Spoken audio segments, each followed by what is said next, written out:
Cheers. Thank you and welcome to everybody. Thank you for taking the time. I'd like to introduce myself initially, and then I'll move on and Alex will introduce himself. We'll do a short agenda and then kind of go through it all. So as mentioned, my name is Jacob. I have a background as an Air Force officer and supply chain engineer, and also worked for some of the GWO members, MHI Vestas as head of training, and I was a training manager at Siemens Gamesa as well. Alex, a few words on yourself? Yeah, hi everyone. My name is Alex Booker. I work as a project manager in GWO. I worked previously in Vestas for a number of years in various different roles, from service through installation and in the training school. And then my background is as an aircraft engineer. Cool.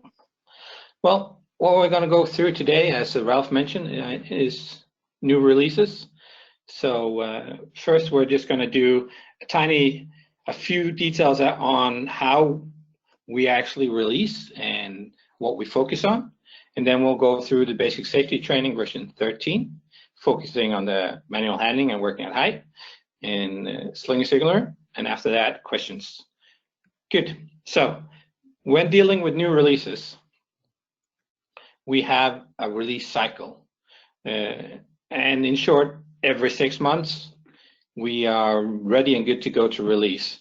More often than not, we release new standards around this time of year, and mainly reviews in April as well. But due to planning, we can do both. You could say what comes outside of these two drop dates is if we have a sudden increase of knowledge within the safety area that spurs a change. That could encourage us to release updated modules.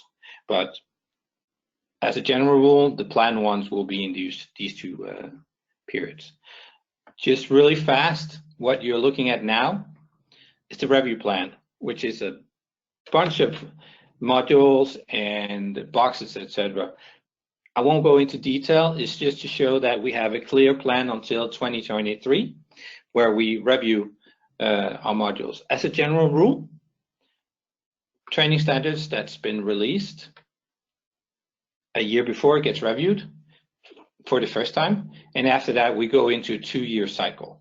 So don't be surprised when you see, for instance, a blade that were released about a year ago now, soon, or half a year ago, go into review at the start of next year, etc. It's not because there's anything wrong, it's just because with the new modules, we get knowledge faster. And then we try to kind of fix the tiny details as fast as we can. When we are looking at training overall, and quite a few of you who have already seen presentations of it from GWO has seen this model, but it's integral to what we do. So the key principle of how we approach training is that if you look at the model here, which is quite an academic piece, but it actually makes sense in a very tangible manner, is that, well, 10% of what you read, 20% of what you hear, etc., that is what you will remember 2 weeks in. So we can, of course, there's a bit of an irony to doing a webinar, but we would like to kind of move into the interaction. That's where the questions, etc., come in, because 70% of what you gain from or learn from a discussion, or up to 90% of what we say and do, you will actually remember. So this means that we have two key elements here. So we have the passive learning realm and the active learning realm. And we always want to be in the active if at all possible. And you'll see when we present the two new products that there's a, there's a clear ideology behind this. We have a very strong focus on being in the active realm of it all. So as mentioned, this is the percentage rating here is what you remember 2 weeks after you've been participating in something. So what does that mean? Well, it means we need to be in the active area. And our ambition is to, at a very maximum, have 30% in the passive realm when conducting a GWO training, and at least 70%. This is our minimum goal. So we actually try to aim to be better at this, and we have succeeded. So far, a good example is Sea Survival. When we reviewed that standard, it went from 35-ish% passive down to around 20%. And we're quite proud of that, and you'll see the same with updated modules and new releases in the future. So that's kind of the let's call it the background. I'm going to hand over now to Alex, and Alex, he'll go through the basic safety training version first, and the changes to that in general, and then after that, the manual handling working at height. Yeah. Hi everyone. Just finished the review of working at height manual handling. And we made some other changes which I'm going to go through. So hence a full version of BST version 13 being released. In essence, we've changed a lot of layout in the documents. So the changelog has been changed. We've done some formatting changes, moved the equipment list around, made some clarifications on contact time, and then we've introduced a combined module for working at heights and manual handling. So we've put the lesson elements and the learning objectives together into one combined module. And then we made some changes to the anchor point height requirement, which I'll go through. So the formatting in the documents, you probably noticed that when you read through some of the standards that they look different in different parts, and it's a sort of symptom of having a lot of people inputting into the document. So we kind of looked at that, and then we aligned it all. So all of the documents and all of the training standards now, when you open them, appear the same no matter where you are. And we've also added numbering to every section in the document, so for ease of reference. We modified the changelog. It still has all of the information of previous versions, but we've basically laid it out differently, so there's more space to actually read the changes, and hopefully that makes it a lot clearer to read and identify the changes. We looked at the contact time, and we noticed going through some of the standards that the duration section actually stated different things in different standards. So there was no sort of line through the whole thing. So some standards were saying that the contact time was including meals and breaks, or the duration of the module was including meals and breaks, and some were saying that it wasn't. So we've clarified that. So what we've done is we've put in that the total contact time is estimated to be X hours and minutes, and that's based on the time estimate given in the timetable. And then we've made clear in a table what contact time is allowed per day and what the total training day must not exceed.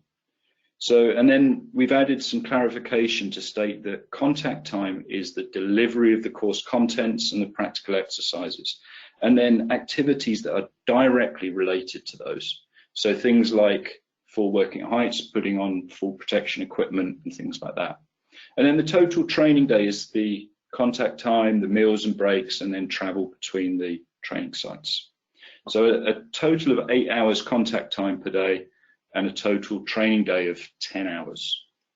That requirement hasn't actually changed. That was in the standard all the way through. There's been no change. You could say that the thing was actually in the very same modules, you had two different paragraphs contradicting each other.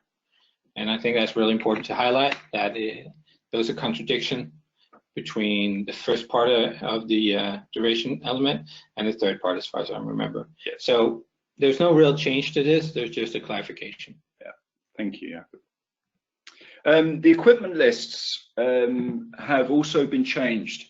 They were kind of difficult to read, and we're also running a project internally to look at our training standards in a sort of global marketplace.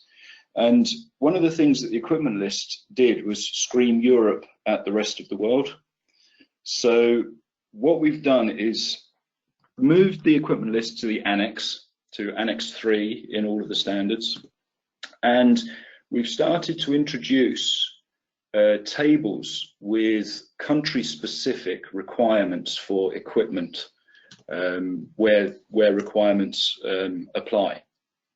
So the aim here is to make it very sort of easy to read that, well, if I'm working and I'm delivering training in Australia, well, then these are the regulations I need to follow. If I'm in North America, then these are the regulations I need to follow. So its aim is to actually make the standards more globally simple to apply. Then we come on to the working at heights and manual handling combined module. The motivations for this was based on instructor and delegate feedback, review from incident data. The aim was to align the manual handling aspects to the wind turbine environment, so to make the learning more applicable for the technicians and the people who are on the courses. Then also to include to cover the dropped object risk, and then hopefully less gap training through a more generic approach to the training. Overall, the trainer to delegate ratio for theoretical has not changed. It is 1 to 12. And for the practical exercises has been raised to 1 to 6. And what I've actually failed to put on the slide is that on-site training is still 1 to 4. The combined course will run over 2 days. There is about 80% practical exercises with about 20% theory. And the way we've done this is to actually combine the manual handling sort of aspects into the working at height exercises, so that the instructor can deliver the theoretical parts about manual handling and then assess the delegates on their use of that during the working at heights exercises. So when they are carrying kit around or rigging up rescue or evacuation devices, then the instructor can actually help them with their manual handling. We've added a bit more support, so we've put in a guideline for warm-up exercises, and we've, as I say, made the equipment list clearer and put it into an annex. The team that were involved, we had subject matter experts from GE, Siemens Gamesa, and Vestas. And then we carried out pilot training in ENSA in North America and in Siemens Gamesa here in Denmark. And the pilot trainings proved that, yes, we could actually do the combined module within the 8 hours contact time per day. So the new module, 2 days, and it covers the learning objectives from the standalone modules. And as part of the sort of move towards generic training and a generic approach and some updates like dropped objects and things like that, we've also updated the 2 standalone modules. We've added some new lessons, and as I say, the idea in the combined module is the assessment of manual handling during working at heights exercises and activities with those. As I say, the 2 standalone modules have been updated, and there are no overall duration changes for those modules for the standalone. And then we've added the new lessons. Some lesson changes, name changes in there. Lesson 6 in version 12, work position lanyards, has become lesson 4, fall prevention. And the reason we changed the name and moved the order is that the focus here should be putting emphasis on fall prevention rather than fall arrest. So lesson 4 comes before any of the fall arrest topics. Lesson 7, backup systems for exercises, was changed to lesson 8, self-retracting lifelines, because it was basically dealing with those bits of kit. The content changes, we've updated and expanded the pre-use inspections for the equipment to make it more generic, with the idea that we can reduce gap training going out into the employers outside. We've added an exercise for double hook climbing for the delegates, and there is a focus on dropped object prevention in all of the lessons.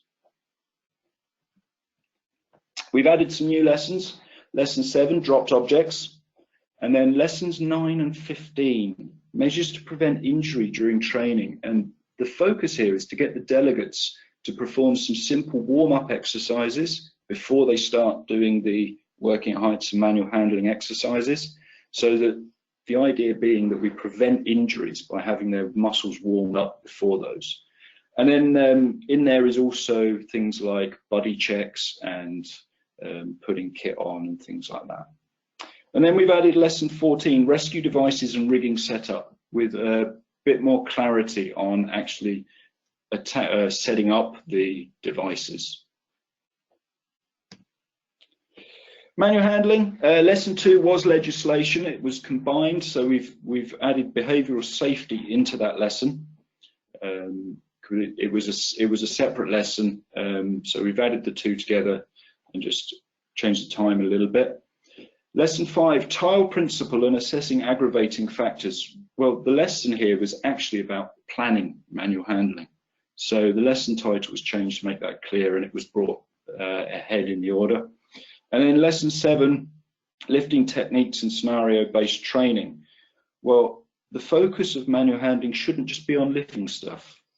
So the focus here is actually moved to not just lifting, but actually proper manual handling techniques throughout any activities where that's required. And then we've added into there the risk controls as well. Then finally, the anchor point height changes. We had some questions about why it was a requirement to have an anchor point fixed at 6.75 meters. So we put a working group together. So GE, Goldwind, MHI, Vestas Offshore, Nordex, Acciona, Siemens Gamesa and Vestas were all involved on the working group for this. And then in BST v13 or version 12, then there was the small part in the standard in the equipment list that sort of said in a very condensed way and quite unclearly that it was 6.75, but it didn't really explain why. So in the equipment list in the Annex 3, there's now a detailed explanation of why it's set at 6.75 meters, and then the calculation of how to get to that figure. Then it's also been changed to a recommendation rather than a fixed requirement. And the reasoning here was that there was some places where it wasn't possible to get fully to 6.75 meters. So we had a look at it. So what we've actually come up with and what the working group came up with was to allow a lower height, but to put in some additional control measures. So for a lower height than 6.75, there needs to be a specific risk assessment for that. The fall factor needs to be limited to 0.5, and then we've added a minimum descent, so a minimum platform height of 4.5 meters.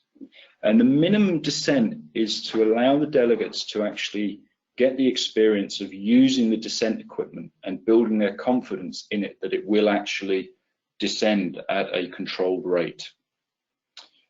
One of the other fallouts from this sort of project was that the fall factor was actually added as a lesson to working at heights as well. So the delegates get to learn about the fall factor and what it means and the clearances that they need to have underneath them in the event of a fall. And then finally, some frequently asked questions that have come up during the project.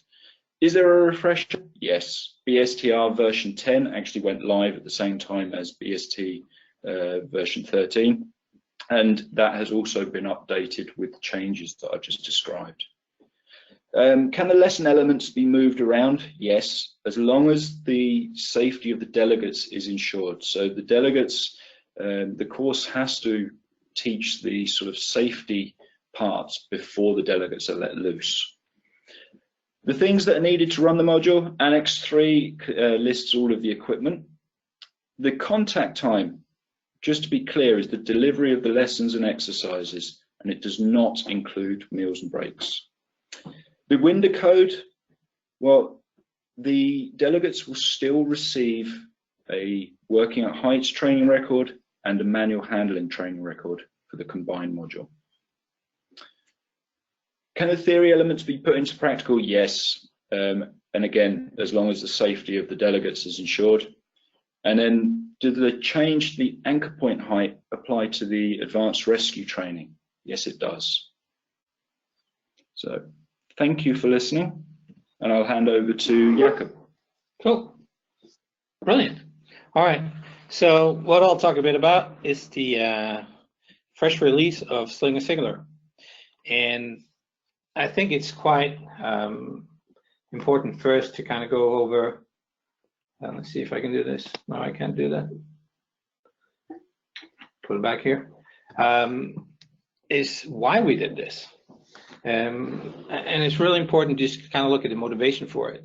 So in GWO, we have like a risk register that is a collection of data from all of our members. And we use that as a prioritization tool for what to develop, of course, guided by our members. But the Slinger Signaller was at the very top of that risk register. So we're actually quite pleased to have been given the possibility to kind of put our effort into an area that's ranked at the very top. So that's a really good feeling. It's also a good case for, let's call it, standardization, in the sense that there are so many different Slinger Signaller training out there. We have member companies who have maybe 30 different Slinger trainings in their training framework, and then you add on to that all the hundreds of variations that their suppliers bring with them in their setup, saying, well, we get hired, a company gets hired for a specific site or contract, and then they bring along their version, etc. And it's a lot of different things to take in for the member companies. So it's a really good case for standardization. Furthermore, you can say that the value chain in wind power, all the way from production to pre-assembly to installation, throughout service, etc., all of these areas are involved in tasks where the Slinger Signaller has a role. So the usability of a standard, and thereby let's call it the impact for it, in this case is really, really strong, and we're happy about that. Another thing is, and I guess that connects to the fact that there are so many different Slinger trainings out there, is the fact that the lead time on adaptation should be fairly short, because we have so many different training providers conducting Slinger trainings, anywhere from the more established OPITO to national versions to anything out there. So we have a lot of training providers already in the scope, having the skills, having the equipment, etc. They're good to go. All they need to do is sit down and learn our content, and then get certified.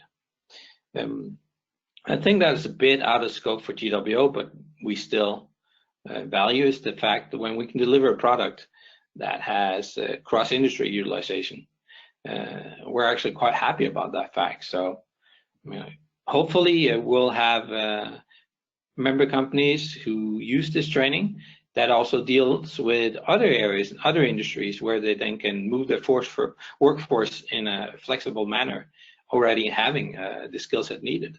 So we're quite happy to see that potential there, and look forward to see how that kind of unfolds. There's always practicalities, and as Alex did just before with his frequently asked questions, we'll also get to, let's say, a bit more in-depth questions regarding the Slinger Signaller. But the first practicalities that's nice to get in place is that the train to delegate ratio for the Slinger Signaller, well, it's 1 to 12 when it comes to theory, and it's 1 to 6 when it comes to practical.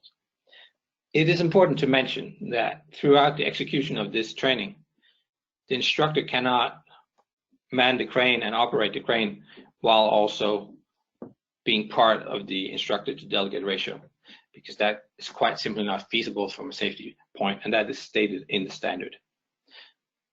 The training itself has 16 hours of contact time, and as mentioned earlier, with the quite, let's call it academic model, but still relevant, we're looking at 80% practical time here and 20% theory. We see that as a success, and it's a success that's been enabled by having a really strong working group, which I'll get back to as well. What we're trying to do in the new standards that we release is that we're trying to kind of support the implementation, the lead time, but also the quality of the implementation, in the sense that we want to provide tools so training providers can get into operational modus faster, and they can also have a bit more clarity of what is expected when we mention specific things in the standard. So a communication annex has been created and added. Basically, that's a set of hand signals and what they mean. And I'll get back to that area in specific later. We also put in a generic lift plan. So there's a template to be used for the training providers. And we have an equipment list. The equipment list very much connects into the project that Alex mentioned, where we want to, well, in short, be truly global, in the sense that it won't just be EN norms, it will also be ANSI, Chinese, etc. So all that can be seen. In some areas, in some regions, there are things that do not have a norm code in that specific region, but then you can revert to the others. At least you have a good idea of where you're at, depending on your region. So that's kind of the motivation and the clear-cut practicalities. As for the project team, and I intentionally kind of put an arrow from the logos into the standard, and that's to highlight the fact, well, GWO in itself is a 10-man secretariat. We don't really do much without our members, and also in this case, without our training providers. So normally, a development group within GWO has only member companies in the working groups, more or less throughout the whole journey, barring the pilot training phase of it all. But in this case, because Slinger Signaller is actually not an area that our member companies normally conduct training within themselves, it's more or less solely an area where they buy the trainings. We engage 2 training providers almost from the get-go.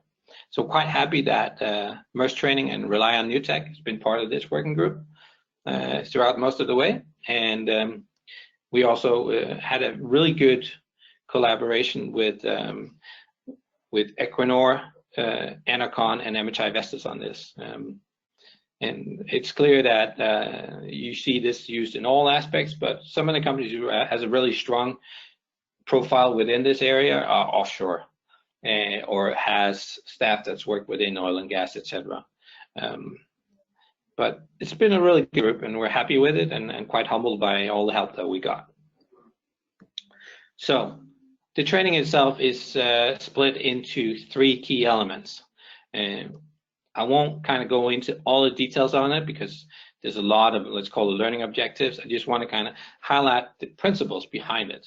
So the training kicks off with a general safety. And the flip side, you could say, of having a quite limited theory element and a big practical is that, well, you need to be sure that people are safe when they get into the practical area. So general safety is kind of where we start. So what is expected? How do you use PPE? What do you need to focus on when doing this training? What are the human factors of it when you're doing slinger signaling? That's kind of where we start, and that's the kind of the gateway to move on, you could say. So we start with the general safety. Once that is in place, because that is the entry, that's the door to go through to be allowed to be part of this training. We move into the general theory. So what's your role? What about legislation? What about lifting equipment types, etc.? What is the use? So you get, again, you get prepped to do the real deal, you could say. How do you identify things? What is a lift? Is it dynamic or static? And what does that mean? How do you deal with a lifting plan? Because, well, this training is not for lifting supervisors. It's a basic training, so you need to be able to take up a lifting plan and dissect, well, this is for me. Or you need to be able to be at a toolbox talk and listen to whoever's giving out the information and understand, oh, when we get to this point, this is important to me. And of course, the risk assessment is really important within this area. One thing that quite often gets understated as well that we're trying to focus on is the environmental impact. And you can say there's two sides to that. One is how can the environment limit or influence the task that you're doing? But the other, and equally important, I would say more important almost, is how does your operation influence the environment? And how can you minimize the impact that you have on the environment, anywhere from oil spillage to other things. So we kind of deal with that here in the general theory. We do these two components, which combined gives 20% of the training time. We're ready to move into the practical area. And as you can see here, we get a wall of text. And that is because this is where it happens. This is where we actually engage, and we just kind of go into it. I'm not going to go through all of them, but I'll speak a bit on it in general terms. You could say, if you boil down the Slinger Signaller role, well, it's about just those two words. So it is what happens from the person onto the hook with the load and the direction of the crane or lifting appliance. We're not doing a crane course here. So it's quite important to figure out, well, how do you deal with your own body when you're lifting, shackles, all these different things? What should you be mindful of? How do you use all the different accessories, slings, shackles, lifting bags, etc.? How do you focus on, and how do you make sure that you have things put on correctly to the load attachment point, etc.? How do you deal with pre and post equipment check? It's quite important, and I think it's one of those things that sometimes sadly gets forgotten is, well, you need to inspect your equipment first. So seeing as we are GWO and safety is a focus area, we spent quite a bit of time on this specifically.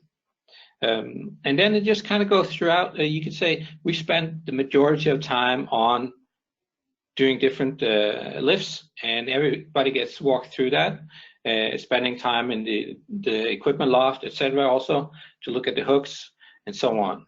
But we also focus on the roles and responsibilities, point of work risk assessment, etc. And the gateway is to be able, as a slinger signaller, to show that you understand and you can demonstrate correct hand signals, and assessing what techniques should be used and to apply that. Everybody gets through a lot of exercises, so we make sure that it's in the muscle memory when you leave, and that's really important to us. So you don't just do one thing and then you see others do the rest. Each delegate are engaged thoroughly throughout this training, even if it is only 2 days. So frequently asked questions, and I'll admit some of them we have been asked, others we anticipate to be asked, so we kind of combine those two into one list, and then we'll look forward to going through the remainder of the questions under Ralph's guidance later. So is there a refresher option? No, there's not. From a GWO standpoint, we deal with active and silent knowledge and competence, and you have some training types, first aid, advanced rescue, etc. They're designed to give you knowledge that you should hopefully never use.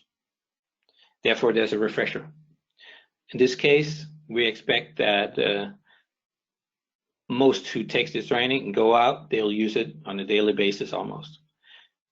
Of course, with that in mind, that the duty holder can, if they either see that it's not being used, or if you haven't used it for a long time, always send their employee to a refresher training.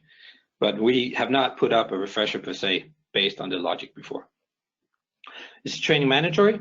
No, that's totally up to duty holders. However, most people do get involved in slinger signaling duties as a wind power technician. This is, I guess this is a bit of the cliffhanger sometimes. So we're to use a crane in the training, right? So what is a crane in your sense? And then we get thrown questions with brands and tons and all that. And in essence, for us, a crane, and in the understanding of the working group, is that a crane is an object that can fulfill the objects and exercises in the training standard. So it can slew, it can boom up and down, it can extend, and it can hoist. So that can go from a very, very big crane to a quite small one. And it could be loaded on a lorry, it could be a lot of different things.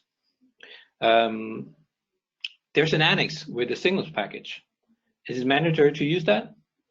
No, but we do recommend it. But the key thing is here that an unambiguous signal package and terminology is used throughout the training.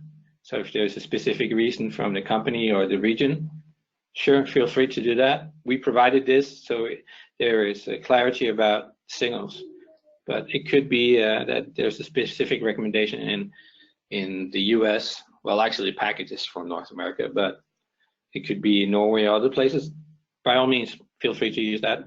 We are not a legal body in that sense, but we are quite adamant that it's a clear and unambiguous communication package that's used. Can the elements in the training be moved around? Sure, as it states in the training standard. In that regard, the sling signal is not different. So what do you need to run the module?